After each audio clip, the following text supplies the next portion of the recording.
Қайырлы күн баршаңызға, каналыма қош келдіңіздер. Бүгін өте дәмді тұшпараның ең оңай жолын көрсететін боламын. Өте дәмді, менімен бірге дайындап көріңіздер. Ең алдымен ыдысымызға жылы суымызды құямыз, тұз саламыз, бір жұмыртқаны жарып, жақсылап араластырамыз.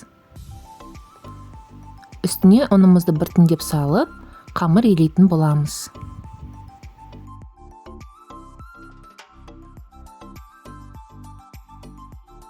Қамырымызды жақсылап басып, целлофанға салып, 15-20 минут тындырып қоямыз. Келесі кезекте қамырымызды екіге бөліп, жақсылап ысып, оқтаудың көмегімен жая бастаймыз.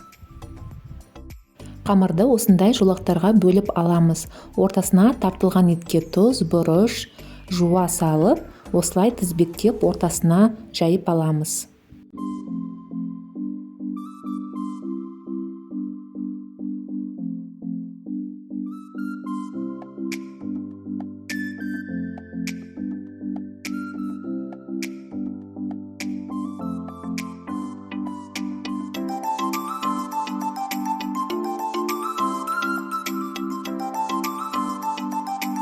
Міне әр жолақтарға осылай ет салып, түйіп аламыз да, тоңазытқышқа кішкене қатырып қоямыз, сонда өте жақсы кесіледі.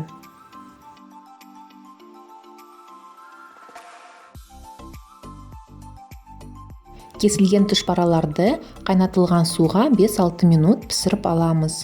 Бұл тағамды сорпамен немесе сорпасыз да ұсынуға болады. Сіздермен болған айым, қош сау болыңыздар, ас болсын.